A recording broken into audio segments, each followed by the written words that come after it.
Welcome to the Slop Farm. Enjoy the video. You begin by confirming essentials. Apple TV with the latest TV OS, the same Apple ID on your Apple TV and iPhone, and two-factor authentication active. Once done, connect the Apple TV to the same Wi-Fi network as your iPhone.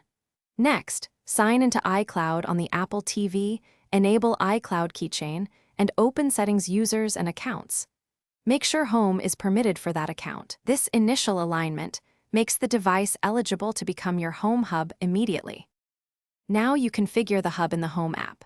Open Home on your iPhone, tap the Home icon, then Home Settings, scroll to Hubs and Bridges and locate your Apple TV. Tap it and enable use as Home hub. This is the critical toggle. Once enabled, assign rooms to devices and add any new accessories. You should verify remote access is active, enable automations you need, and allow any accessory permissions. This middle phase links devices and automation rules to the Apple TV hub. Finish by testing. Ask Siri to control a light, trigger an automation, and try remote control from cellular. This confirms hub operation.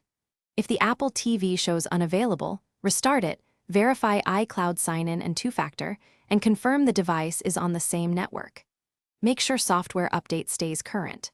If problems persist, sign out of iCloud on the Apple TV and sign back in or remove and re-enable use as Home Hub. That reset often resolves stubborn connectivity issues. Thanks for watching. Consider subscribing if we helped you today.